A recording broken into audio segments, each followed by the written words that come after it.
Welcome to the Dawgs Table.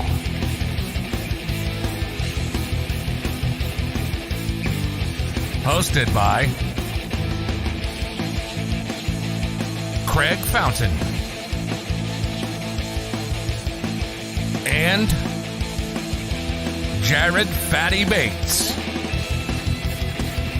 Get access to special guests,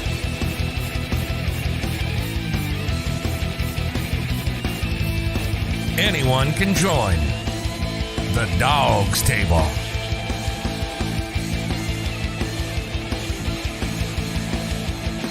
Find the link to join the show in the comments when we go live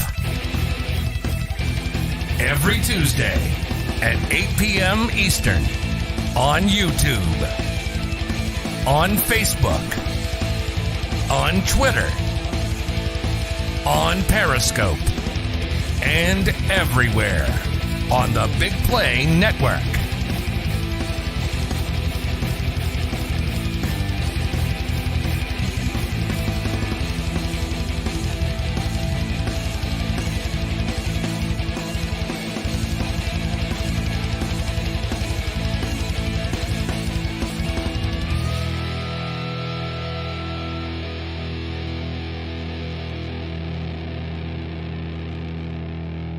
Here's your hosts, Craig Fountain and Jared Fatty Bates. We are live, and it is March 1st, 2022. Welcome to the Dawgs Table. I am that bad guy, Jared Fatty Bates, and he is the ginger with the name of Craig Fountain. What's going on, brother? Oh, not much. Thanks, everybody, for joining the show today. We got some awesome stuff to discuss. We've actually had some news pickup this week, some Browns-related stuff. Don't forget, we are brought to you by Labatt Blue Light, Remax Edge Realty, the JC Group, and, of course, we are part of Team BIGPLAY. So you can find us anywhere on BIGPLAY social media channels. You can find us on YouTube, Facebook, Twitter, and now TikTok, believe it or not, at Dawgs Table Live. And again, I'm Craig, and if you're new to the show, here's something pretty cool. Here's what we do. We are a Cleveland Browns roundtable discussion show. Anybody can join. We're going to post a link in the comments at some point during the show, hopefully soon, and you can come video chat with us, which is awesome. So anybody's welcome to join, anybody at all. So we appreciate everybody for tuning in. Fatty, you all right? I mean, it's Fat Boy Tuesday. Are we not talking about Fat Boy Tuesday? Fat Boy Tuesday. Craig, appreciate you joining the show. Justin here, running Bald Man. Chris Pan, appreciate you joining the show. I think we should start off with our Twitter poll today, Fatty. Can we Pretty start? interesting Twitter poll. No. Let's do a dog of the week because we got to get Lolo out of here. She's got to be broken free from the jail that she's in. We should go over Lolo twice. We should do Dog of the Week twice this week. All right. So every week we do our City Dogs of Cleveland Dog of the Week. And what we do is we present you with an adoptable dog. City Dogs of Cleveland is a friend of the show. We do events with them. We're friends with them. They're an awesome organization. During the regular season, we do an offensive and defensive Dog of the Week as well for the Browns, kind of like the MVP of the week. But we're not playing right now. So here we go. Here's our Dog of the Week.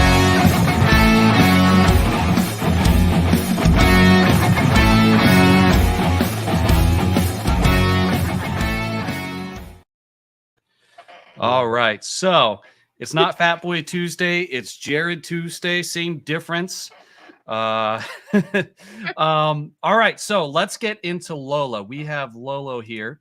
And Lolo is adorable, and she's been with City Dogs of Cleveland for a while, and she is going to continue to be our Dog of the Week until she's adopted because she needs a forever home.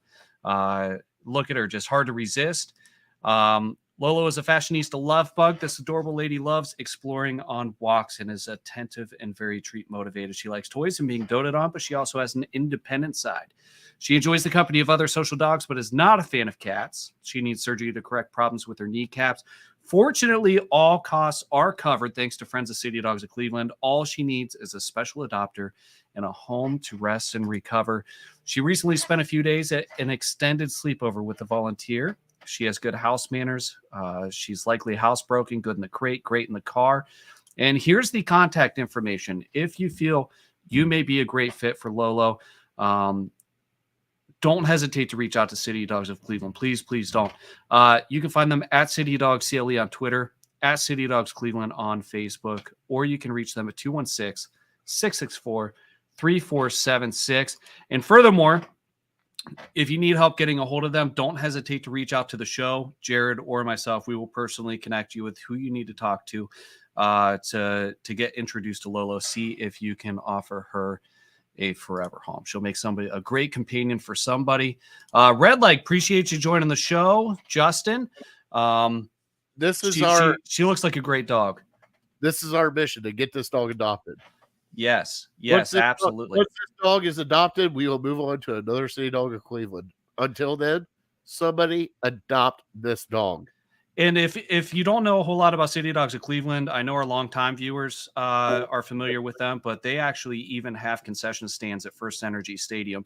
And what they do is they sell the same items that a lot of the other concession stands do, but all of the proceeds actually go to finding these dogs homes and taking care of them. So they're partnered with the Cleveland Browns as well. So Are pretty they cool. still doing the kennels full $21 adoptions? You know what? I'll have to check. I did not ask Beth. Beth is our wonderful contact over at City Dogs of Cleveland. But I know they were running a special for $21 adoptions, which is a steal. Yeah, it's definitely a steal. And these dogs are amazing. And especially Beth and their crew, that all the volunteers that do what they do with these dogs. I mean, it's unreal. They go to tailgates, they go to anywhere they can to raise money and help out for City Dogs. And you know something? If you don't want to get a dog, you can donate $10, $5, $2. Anybody helps these guys out to get these dogs surgeries, everything they need to have a good life. Norman, appreciate you joining the show. We will save you a plate. We'll get you guys in here soon. Red Lake said actually at training camp last year, they had a whole booth set up with the puppies. So, great cause. Great cause. All right. So let's get into our Twitter poll of the week, and then maybe we'll get into some news, and then we'll get into the meat and potatoes of the show. Here is this week's weekly Twitter poll.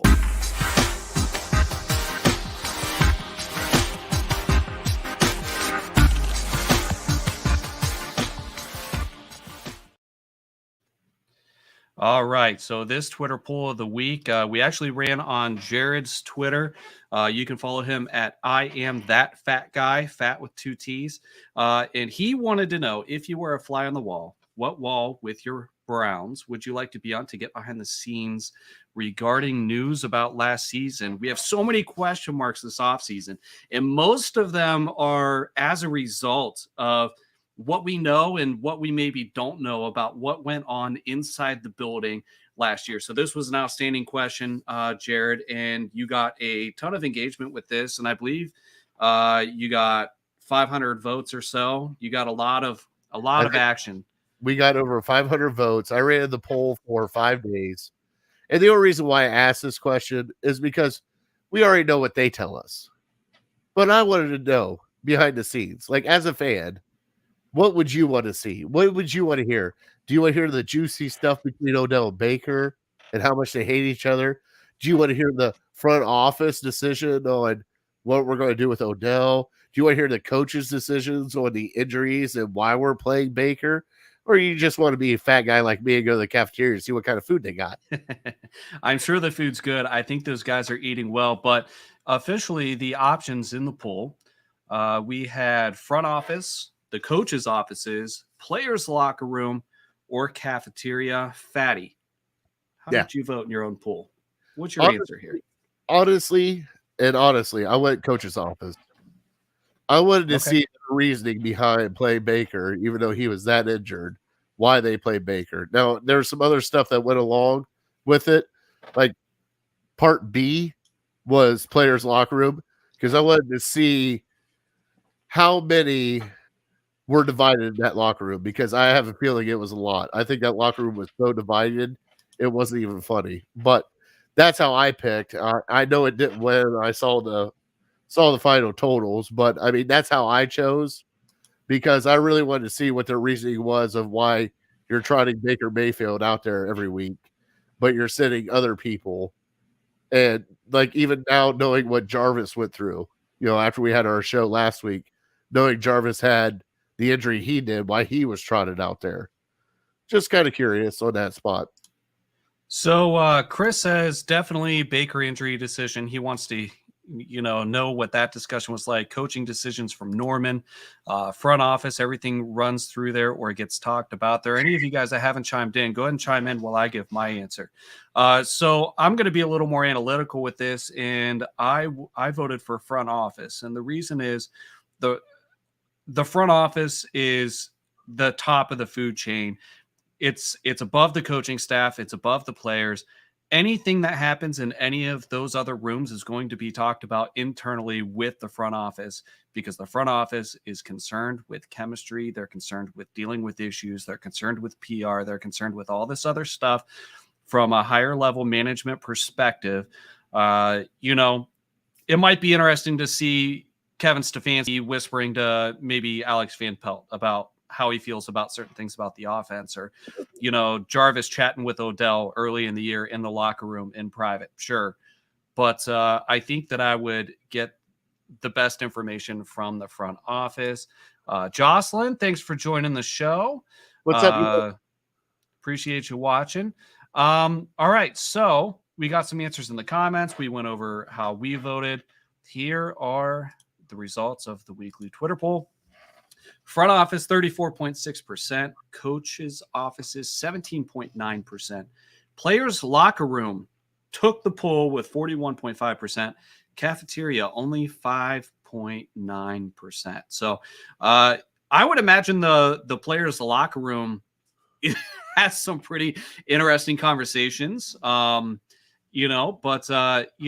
think it was pretty close between players' locker room and the front office. So, what's really funny is there's one comment. I don't even know who the hell said it. I don't even care. He said this is clickbait, loaded question. How is this clickbait, loaded question? As a Browns fan, what news did we get out of Berea? We didn't get that much news. We got what they told us what was happening. We didn't get behind the scenes stuff. Reporters can't go to the locker room anymore. You can't get shit out of the coaches, and you barely talk to the GM. So what happened this year? Why was this year so damn bad?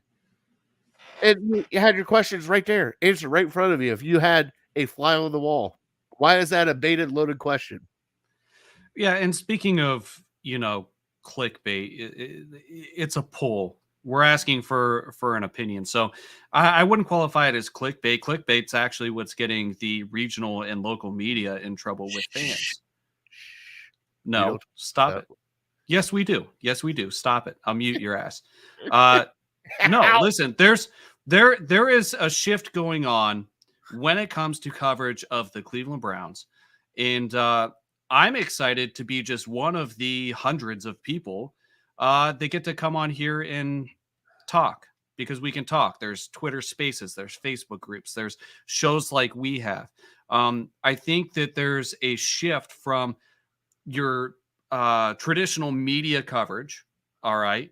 And, we're not printing newspapers anymore, right? We're beyond Sports Center and the Cleveland Plain Dealer at this point.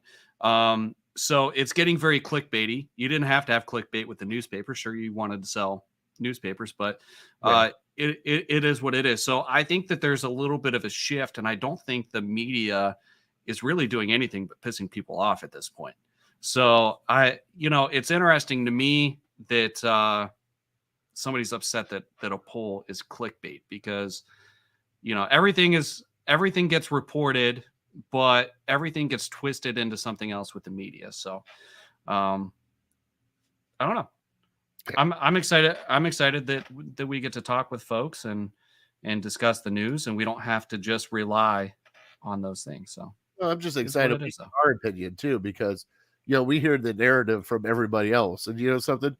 Craig and I we're fans too. It's not like this is a sports show or we're just, towing the company line. We're fans too. We're upset too. That's why there's a Fatties on Fire. That's why there's a Ginger Snap when we get upset, because we see what's going on along with you guys. And that's why we created this show, to give you guys a platform too, to speak your mind, to come talk to us where you can't do it on other shows. Which leads us to the invite link. It is going in the comments right now. I actually am going to post it on Twitter. You guys don't. I'm going to put it in the comments on Twitter because comments don't come live into the studio or out from the By the way, so I'm going to put it why on are Twitter you as so well. dark over there? Why am I so like light, happy-go-lucky over here, and you're going like Darth Ball over there with your background? I've got my Cleveland Browns orange light coming in. A little ambiance. Okay, we got an error here. Let me try posting the link again. All right. Oh, of course, this guy's in the dog pen. All right. Of all dogs. So all you guys have to do is click this link. You'll see it in the comments. Looks just like this. It'll bring you into video chat with us. You can also audio chat if you don't want to show your face. We highly encourage you to video chat. It's kind of like calling into a radio show. Again, anybody can join. You can ask us anything, participate in the conversation. This show is designed not to just give us a platform to talk on. We want to hear what you guys have to say. All right. Everybody gets a voice here. So let's bring Redleg into the studio. Redleg, how you doing? Hey guys, how are you? Good. How are you doing? Hey, not too bad. All right.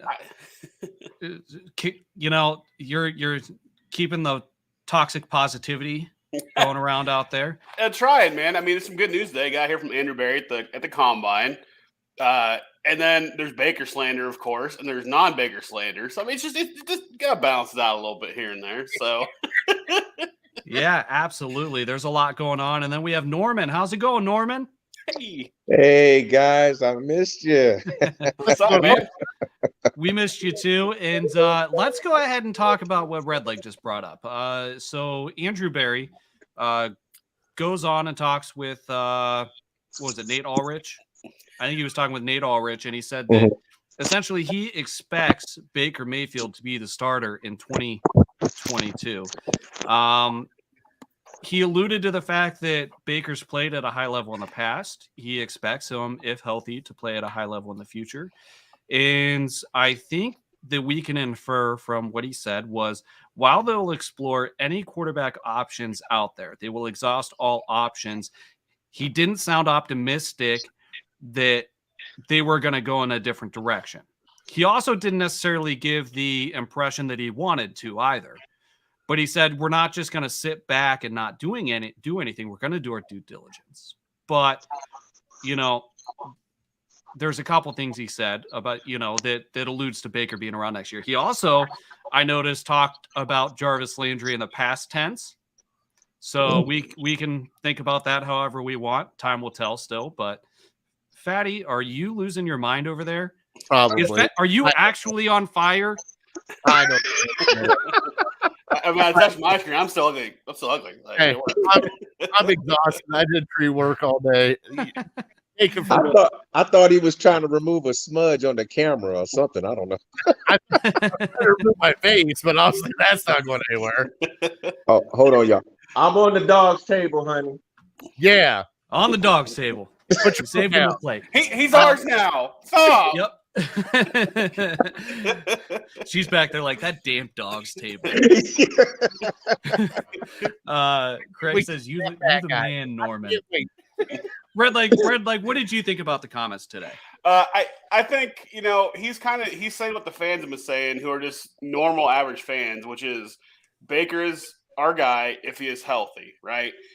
The shoulder clearly affected him. We believe in him if he's strength, but we're not going to be stupid enough just to give him a carte blanche and not be proactively, looking for someone to back him up or maybe even replace him, because that'd be terrible. That's kind of what I think. It's kind of my take of it. I mean, they have confidence, they want him there, but they're not going to let him. What if his throwing motion's off, right? I mean, if he just lost it, who knows? There could be so many variables right now. But a good Baker, a healthy Baker is what they want and what they expect. And if that Baker is gone, I mean, you can't not plan for that as a contingency. So that's kind of how I took it. Norman, did you happen to catch the words Andrew Berry had to say today? No, I didn't catch it live. I kind of heard some of it on Twitter. I've been, I guess you can call me a Baker guy, a Baker pro, whatever. A Baker bro. Yeah, you know. I prefer but, Mayfield man, but you know. I mean, basically, when he opened up the beer chest in Cleveland that night, he was my guy. But I think from the beginning all the way, these guys have been in support of Baker. Last year, understandably, if you think about his injury and some of the things that I even read, they're saying that just to make a throwing motion, he would experience a degree of pain shooting from that side of his shoulder.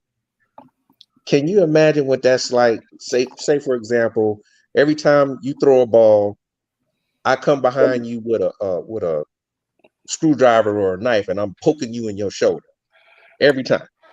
If you're running, I'm poking you. You know what I'm saying? So that's got to wear on you. It's got to affect your throwing motion.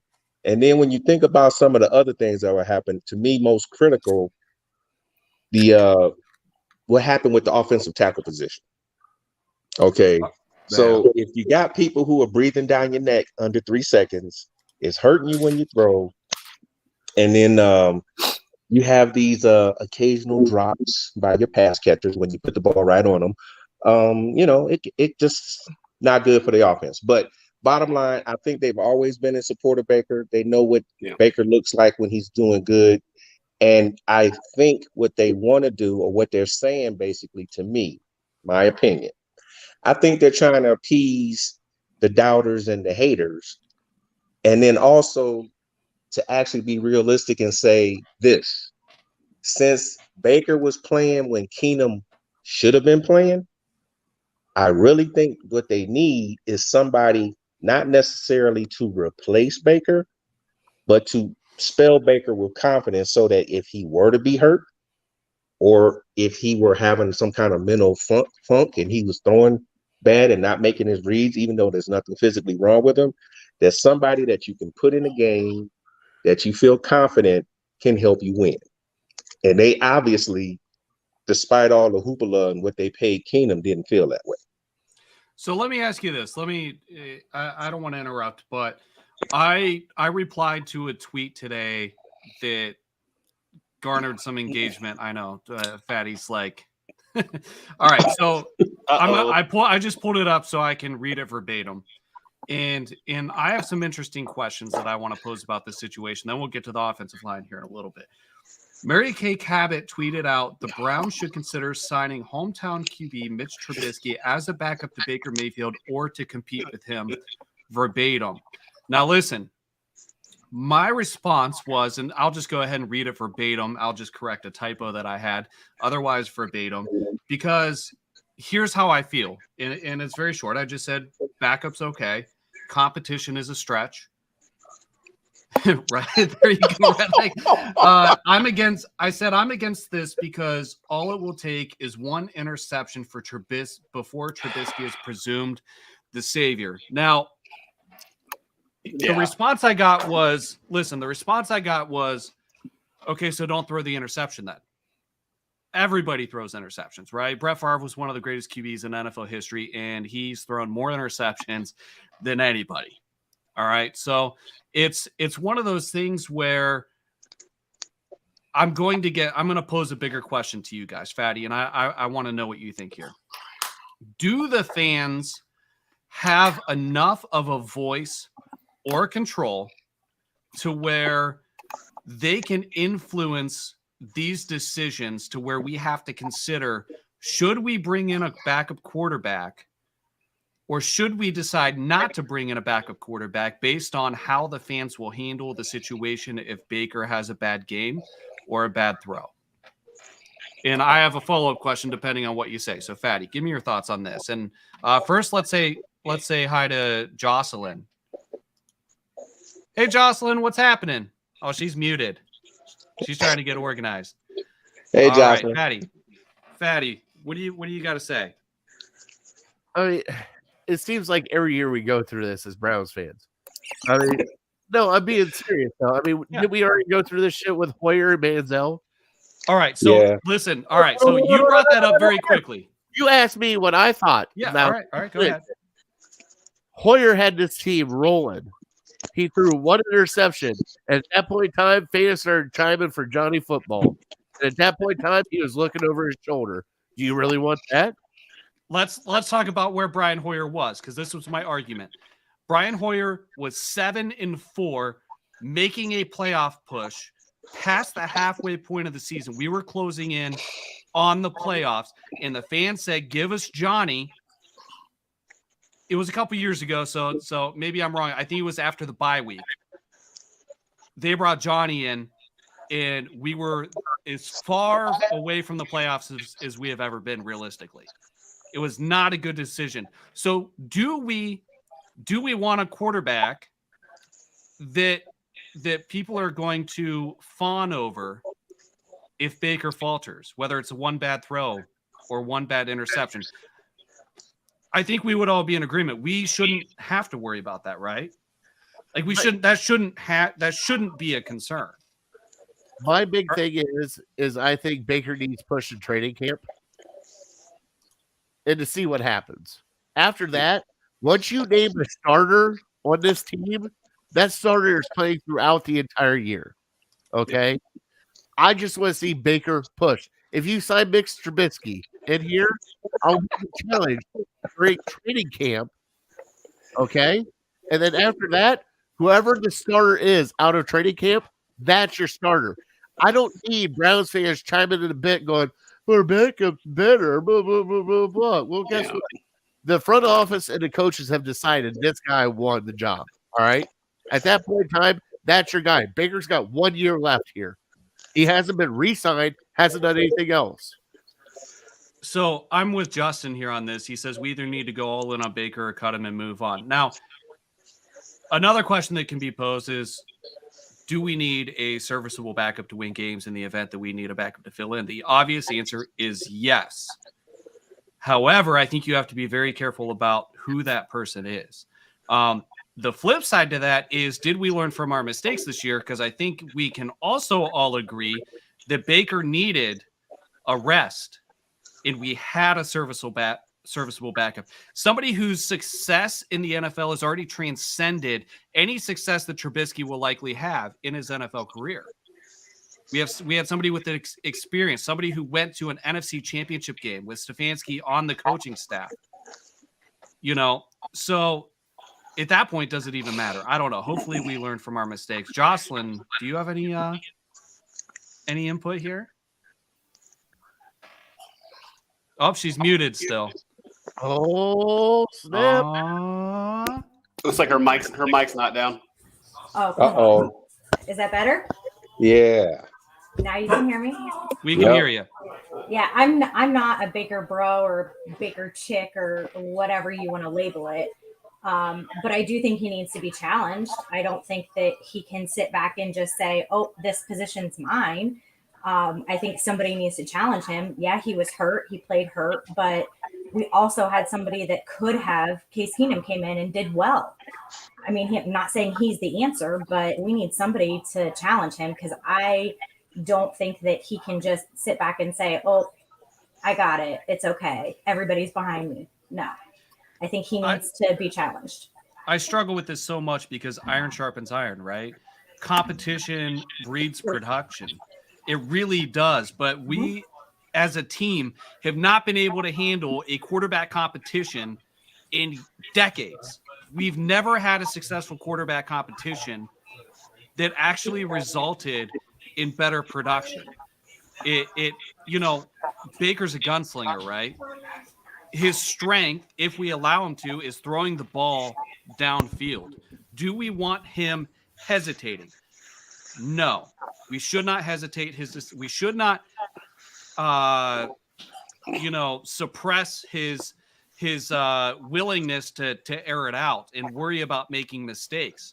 Yeah. I don't think you want Baker looking over his shoulder in any way. No, and some people, it's just too much pressure going, oh man, I have to make this pass through this. It's just it's going to go back to freaking 2019 and Freddie Kitchens, like I've where he's seen like people- trying to exceed the system that's not working. I've seen people suggest that because we say that means Baker is mentally weak, like he doesn't have the proper mentality, and I think that can't be further from the truth. I've also seen people suggest that he's been running away from competition since college. That the reason why he was switching teams in college was because he was scared of competition. Like, I don't get it. I don't get it. Yeah, he's so bad to get drafted number 1. Like, are you kidding me? Yeah. You know, I wish you could tell me where that was. I wish you could tell me where you saw that so I could go back and tell them how dumb they are. You don't walk on to anybody's football team and become the starter. Go to somebody else's football team as a walk-on and become the starter. Win the Heisman Trophy. Plant a flag in the middle of in the horseshoe. Whoa. The team that you should have beat. Hey, I love my Buckeyes, but hey, they should have won that game. So I'm like telling you, whoever said he's running from competition, I don't know where their head is, but it definitely ain't up here where everybody else is. No. Just for you, Norman, I'll try to find that on Twitter. I'll send it to you if I can. Even though you still don't follow me, but it's cool. It's cool. I know he's maxed out on his followers. He can't follow nobody else. Norman and I have chats all the time. Yeah.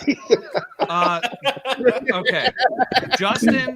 Justin asked a question here that actually is pretty intriguing to think about, because he wants to know, was it Stefanski not having faith in the backup, or did he not want fans to give up and scream for a new QB? What's interesting about this question, Justin, is that Stefanski brought Keenum here. Keenum came here. He's familiar with Stefanski's system. Stefanski has had a lot of success playing a role in offensive coaching staffs with Case Keenum. So presumably they have a great relationship, and Stefanski has some level of trust in Case Keenum to do what he needs to do. So I don't know if it was either of these, but I don't think it was that he didn't have faith in the backup. I would think that if you ask this question in the middle of 2020, be like, what are you talking about? But it may be that Stefanski and Barry were in disagreement about Baker being on the field and not resting. That may be some of the issues. But I just don't see an issue between the two of them. I mean, injury-wise, sure, but like 2020, man, they're on fire. Playoffs.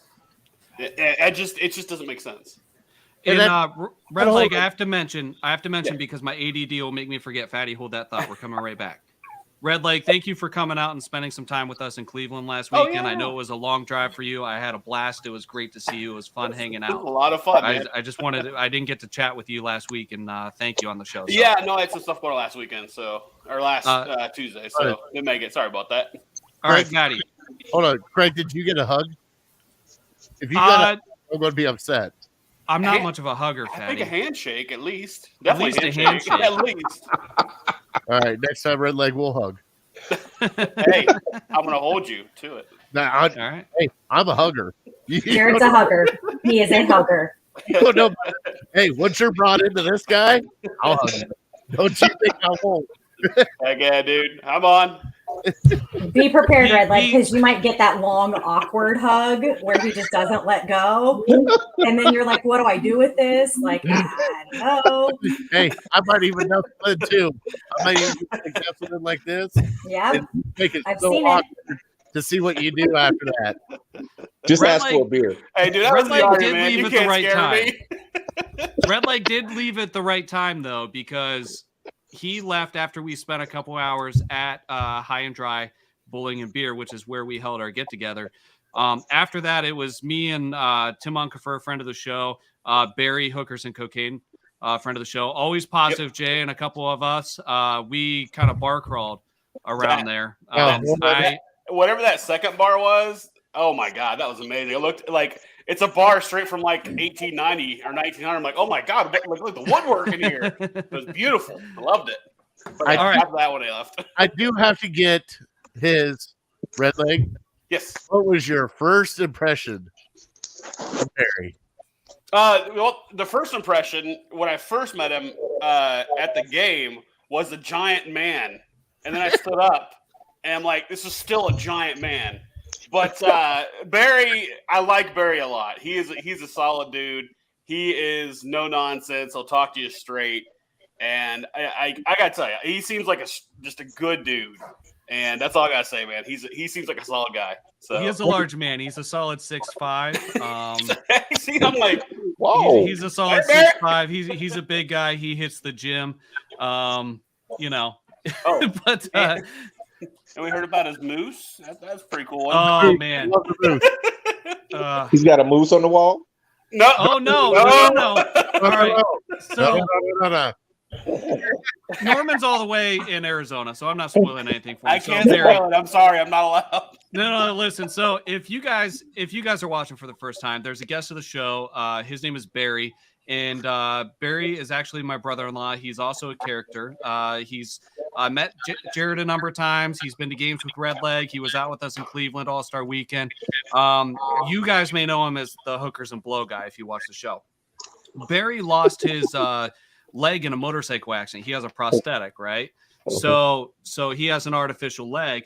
And what he'll do if you're at the bar, yes, Justin, Hookers and Blow. So what will happen is if you meet Barry at the bar and you don't know Barry, he'll ask you if you want to see his moose. All right. And people really freak out. And then he'll say, no, seriously, do you want to see my moose? And people are like, no, not really. And he's like, just trust me, you want to see it. And they'll be like, okay. So what he does is he takes his artificial leg off and he's amputated right below the knee. So he'll hold it up like the amputated part is like a moose's nose, and he'll make like antlers with his fingers. But he will drop his pants in the bar to show you his moose, and people freak out. But it's hilarious. It looks like a moose. It does. So He even does he's sound a character. effects too. He's like, brr. See,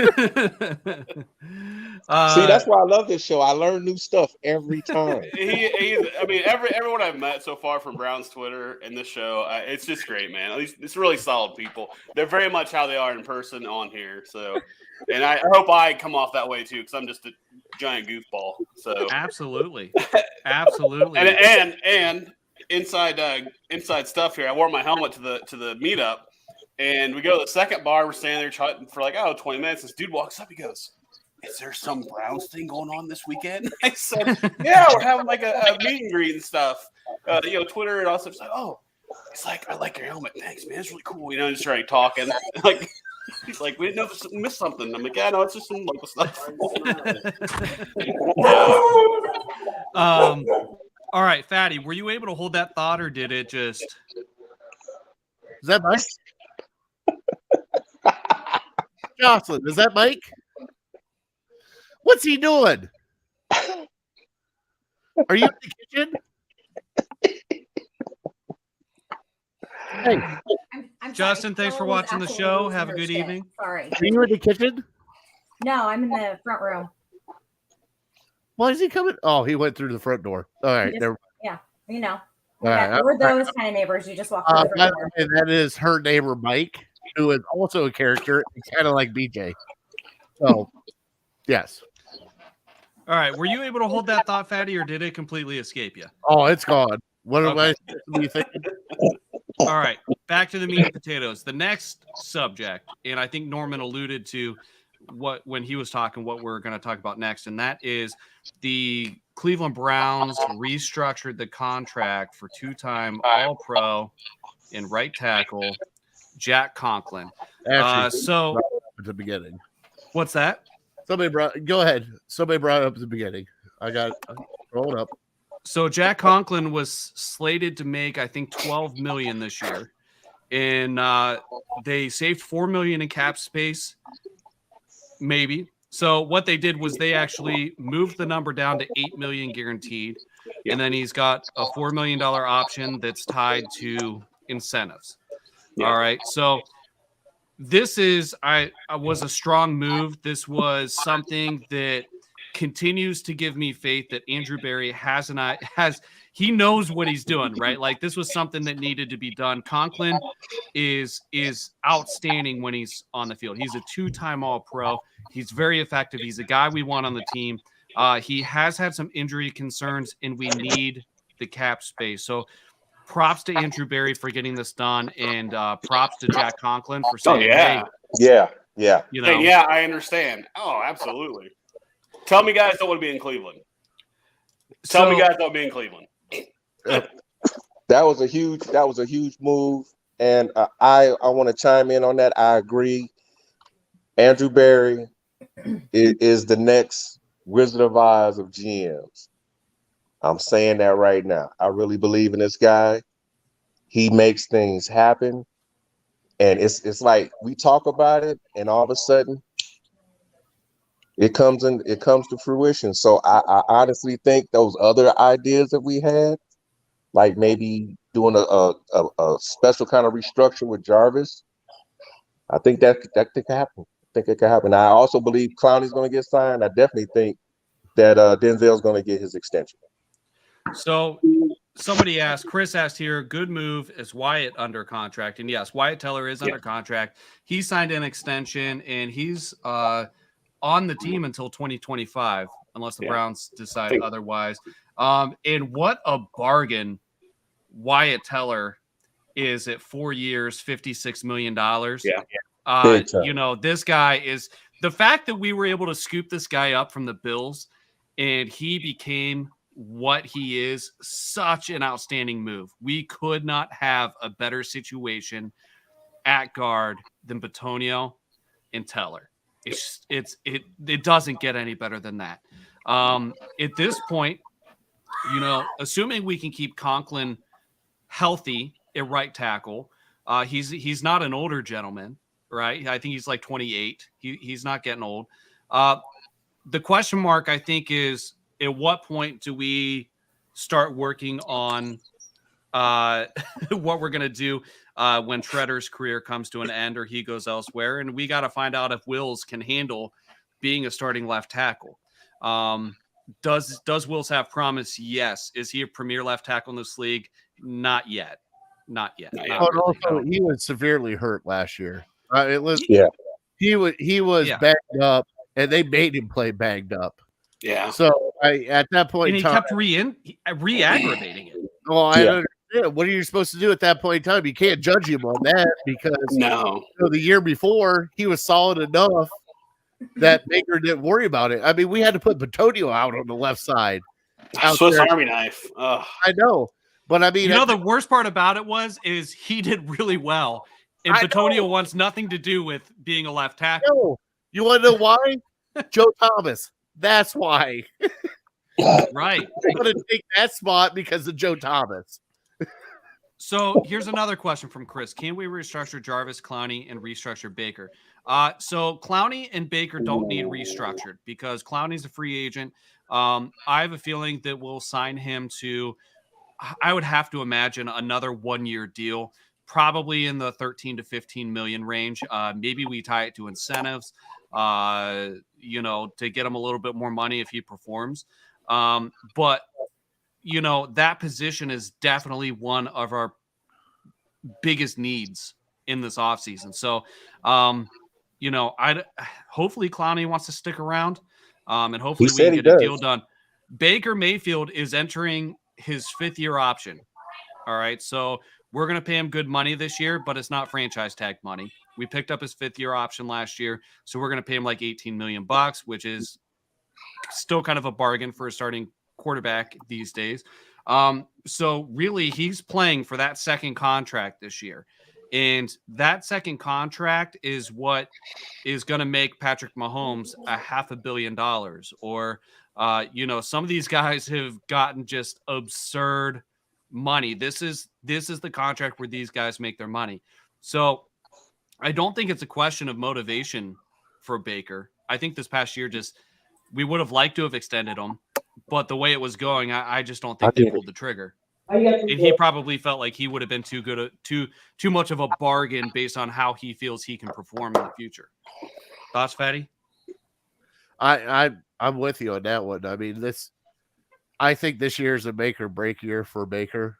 If he starts out on fire, starts out the first 8 games looking like the old Baker that we know, I think this is going to be a different story. But as of right now, I mean, Bud, you've been hurt, you've been everything else. You got to prove it this year. And you know something? If he is just, let's just say mediocre, let's stay above mediocre, above average. You still got the chance to franchise tag him, give him one more year and see what happens. And if not, you still have a chance to draft somebody and still learn under Baker and teach that guy the system while Baker's in charge.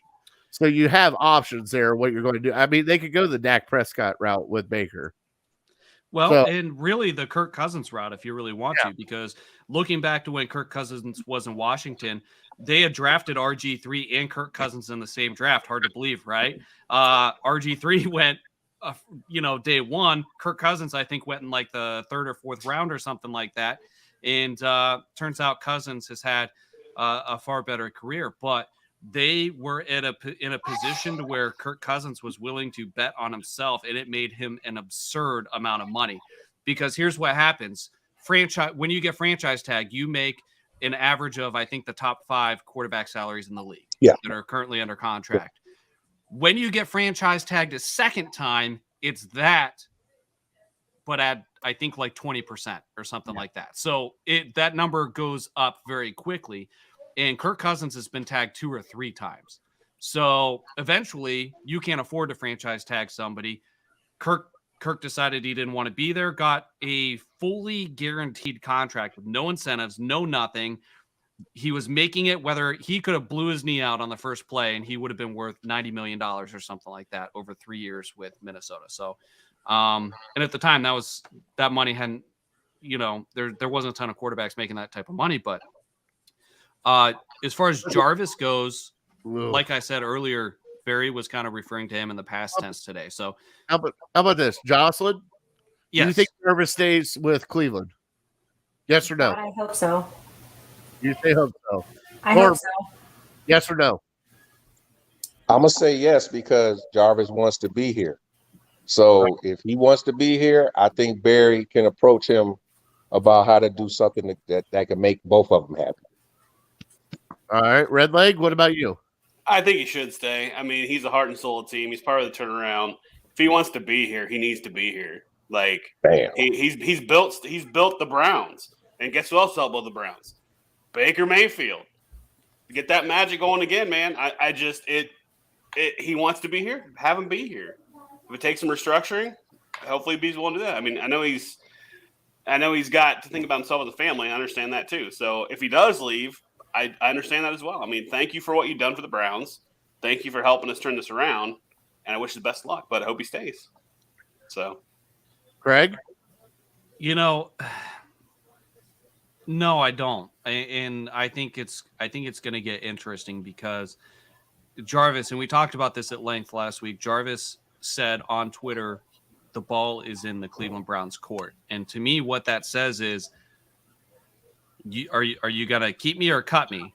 Not, are we going to negotiate? The ball's not in my court because you haven't offered, me some sort of restructure or something like that.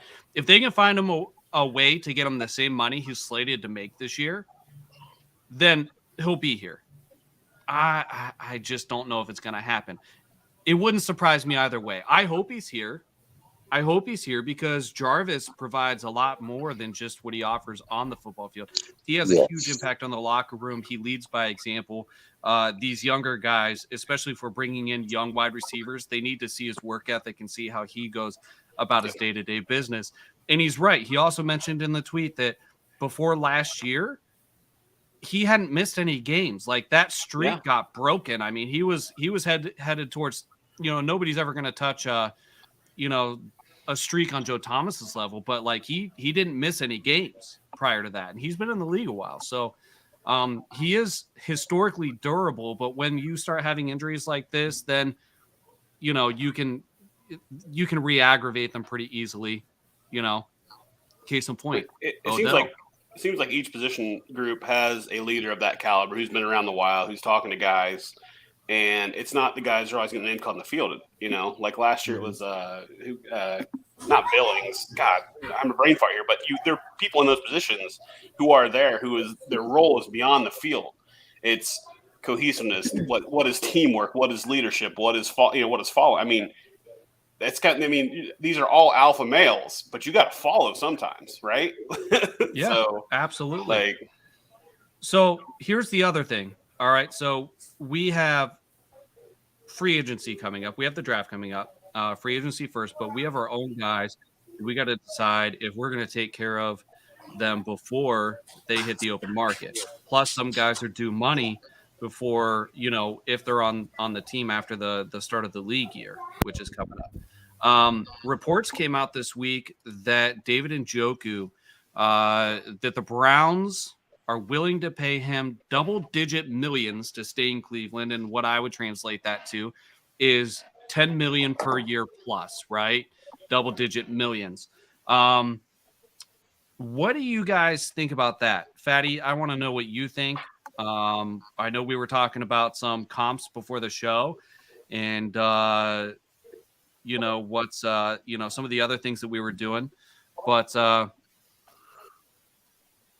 Fatty, why are we on the screen twice? Well, I don't know. I got booted out of the other one. So I just noticed that. I'm so That big. was I interesting. 2 spots. All right, Fatty, what do you think about the Browns paying double-digit millions to David Njoku to stay in Cleveland? I think they should. You and I talked about it earlier before the show started. He's young, he's only 25 years old. He turns 26. He's still young. He's your leading wide receiver. Let's be honest on that point. And guess what? He's done more for your team than Austin Hooper has. So at that point, what are you going to do? I mean, you should bring him back. I mean, you have still Bryant under a rookie contract. I'm not saying pay him like a shit ton of money, but if you're wanting to bring him back, bring him back. Why not? You're going to pay that money in a tight end anyways. And if you're going to bring him back, what? That means Hooper? Oh, yeah. See ya, bro. So here's my question. All right, so the Browns, Redleg, I want your opinion on this because Fatty and I already kind of talked about it. Of course. So the Browns are supposedly willing to pay him double-digit millions per year to stay in Cleveland.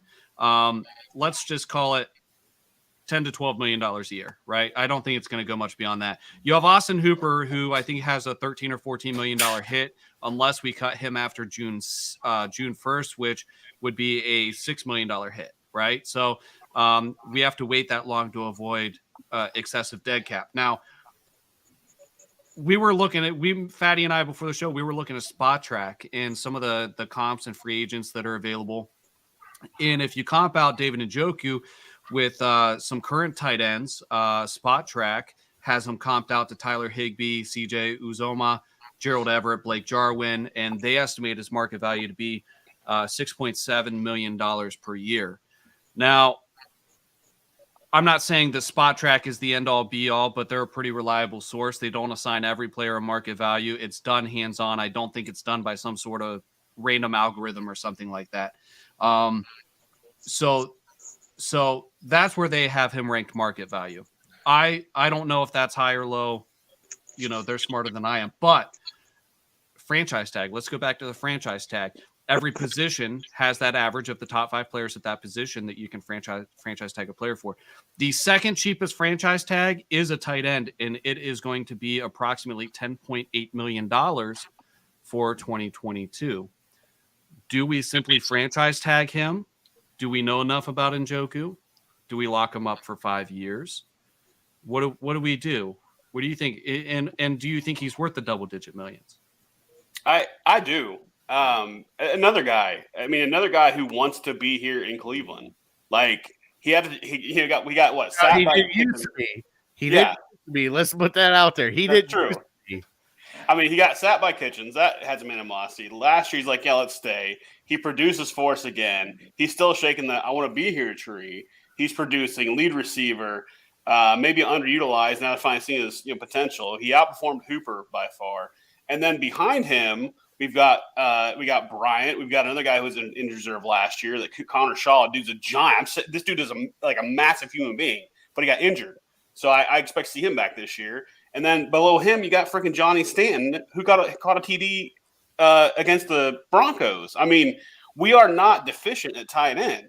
Like, if we're going to franchise Njoku to save, say $2 million a year, if we franchise him at $10 million, that's $2 million saved. Is he worth it? Probably. I think you're going to see an expanded role for him. It wouldn't be surprised if Hooper got cut, and we see Bryant come back and feel like guys like actually taking more active roles as well. I think there's a lot of potential there. It's just not I don't know. It's not worked out yet the way it should. Like, I think Stefanski wants to target tight ends a lot more, and it's just not happening. So let me throw this out there, because if we're going to look at what his involvement in the offense is, right? So we bring Stefanski in 2020 and 2021, and can we all agree that Stefanski's system is as involved as the tight ends have been in years, right? Yeah. Can we agree on that? Yeah. So 2021 was David Njoku's second most productive season as a tight end. And this guy's only 25 years old, but he's been in the league since 2017. He was here before Baker got drafted, right? So last year was the first year in the past 3 years he's played all 16 games. He got 53 targets, caught 36 balls, 475 yards, 4 touchdowns. Do you guys think that this kind of involvement warrants this kind of money? Do you think that Jocelyn, do you think that maybe he's being stunted by Baker's struggles due to injury? I mean, what do you think? He played in all 16 games. I mean, I think obviously he outplayed Hooper. I think that Hooper could not come back, and that'd be okay if we're replacing him with Njoku. Again, I think that he's one of those that, yes, I think that he can be targeted more. I also think that Baker's struggles probably did stunt what he could perform, just because of Baker's own shit that he has going on, if you want to say it that way. But do I think that Njoku's worth that? Yeah, I do. So you have David Njoku. He matched his career high in touchdowns. He scored 4 touchdowns in 3 out of his 5 seasons. That's his career high. He had the most yards per reception last year, believe it or not, and that's at 13.2 yards per reception. That's the highest since his rookie year, when it was 12.1. The difference is in 2018, Baker's rookie season, he was on the field for 80% of snaps. So this past year, it was only 60%. That damn Dawgs Table takes up all your time, Norman. Fatty, do you have any? What are your thoughts here? Or Fatty, you already kind of gave your thoughts. Let's go to Norman. What do you think, Norman? Okay, first of all, we need to retain Njoku. If they think he's worth like between 8 to 10 million, 11 million, get it done. I don't like to slam any player really, but I'm just not satisfied in what I've seen for Hooper based on what his contract is. And you got Njoku, who he was very young when he was drafted. He has learned and groomed into the position. And to be honest with you, he got off to a quick start in 2019, and then he got that injury where he got upended and hurt his wrist. And then he was out for most of the year. Yeah. So he was out for a significant amount of time. So when he came back in, he kind of was up and down in his rhythm. 2020, I thought every opportunity he got to make a play, he did.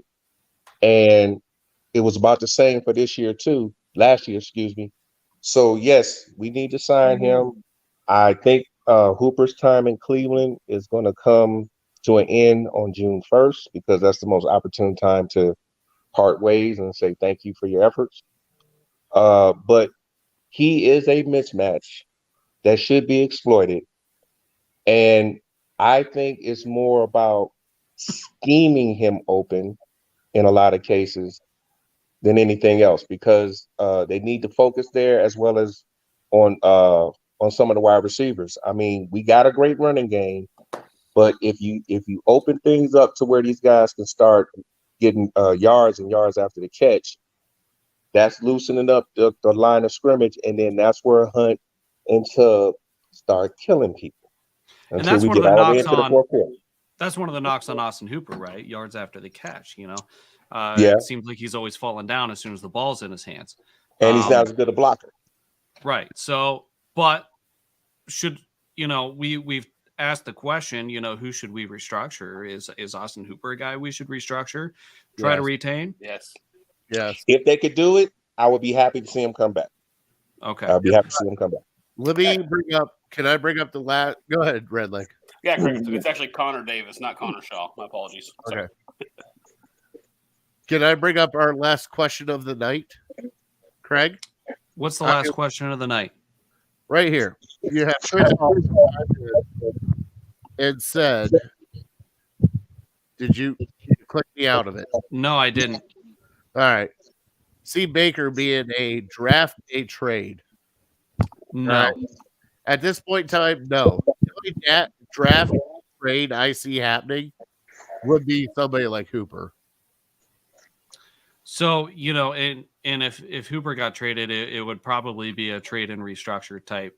Exactly. Deal. And that's tough with the draft. There's a lot that has to happen in a short amount of time, and the player has to be on board with the restructure if that's a condition of the trade.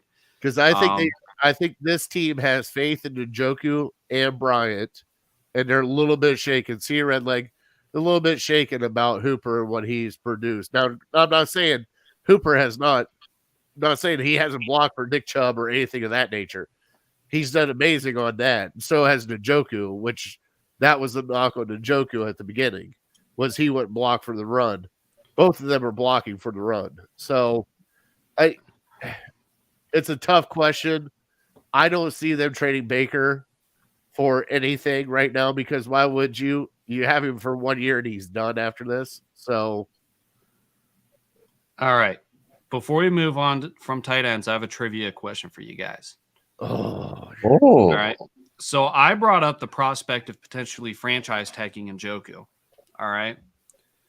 Who was the last tight end to be franchised by their team? Ooh. Franchise tagged. Can we get somebody that is slated to be a free agent that the team said, nope, we're tagging you. We're going to pay you top 5 money for a year. We'll try to extend you. And then, if it doesn't work out, you're on your way. Who was the last tight end that got franchise tagged by their team? I can see the comments. Is that it? I think was it Gronk? I don't think that there was franchise tags when Ozzy was playing. Okay. No. No. What, Jocelyn, do you have a guess? do we have a decade? No. I'm gonna I go think it was Gronk. You're gonna go with who, Norman? Gronkowski. Okay. All right, Fatty. I'll give you a decade. It was between 2010 2019. No, I'm sorry. It was between 2010 and 2021. I'm still gonna go Jimmy Graham. Jimmy Graham. Kiddo? It's another All right. good guess. Chris, I will go ahead and give you the year so you can Google it real quick. It was in 2020. It was the Los Angeles Chargers tagging Hunter Henry. Ultimately, That's right. Ultimately, he ended up in New England. The last time a tight end prior to that was tagged, they actually got the transition tag, which is a little bit different. And that was Charles Clay for the Miami Dolphins all the way back in 2015. So, not a lot of tight end action on transition or Antonio Gates would have been a really good guess. Would have been a hell of a guess. Hell of a guess. Man. Antonio Gates was a beast, and he didn't even want to play football. No. What a story that was. Man.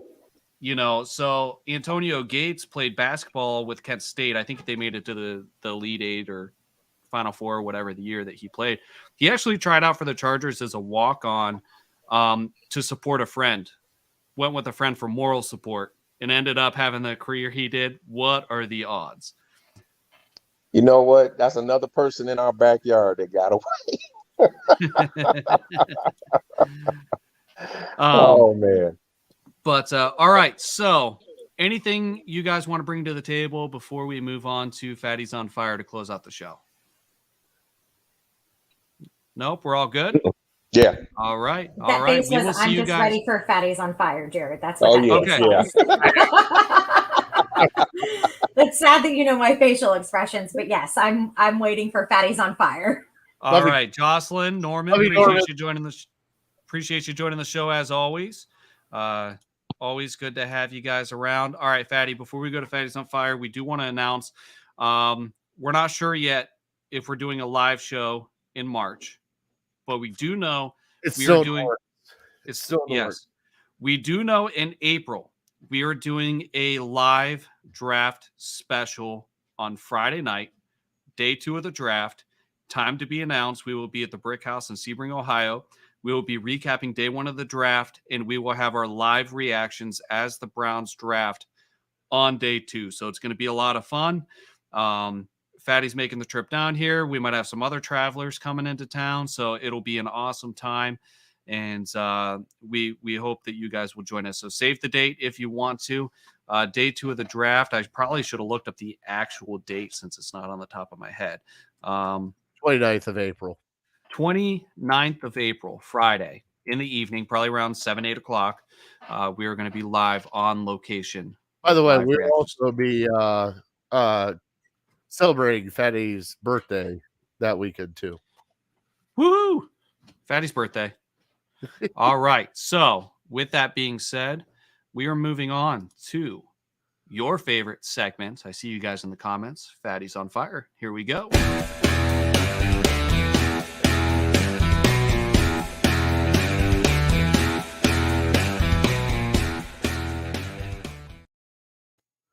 You know, it's been a pretty stellar week for me. I gotta say, happy birthday. I know it's Fatty's on Fire, but happy birthday to my mom, my aunt, my nephew. We got 3 birthdays right in a row. But besides that, you know, I sit here and watch Twitter. I watch everything else, and you bash people for what they say. You bash people for what they do. It's their opinion. We have free speech in this world. When you actually tell me that it's clickbait for a question I asked, which I thought was actually quite hilarious, and I just kind of chuckled at it a little bit. But at that point, the one thing that I'm actually on fire with right now is, you know, as Browns fans, we are right now hurt, upset, spoiled, however you want to say it, about what's going on with this team that we had high expectations on. Guess what? Expectations are still there, Browns fans. We're not going to go 4-12 or what is it now, 4-13 because we got 17 games unless something major freaking happens. We actually have a good team. So, Browns fans, all I got to say to you is cheers.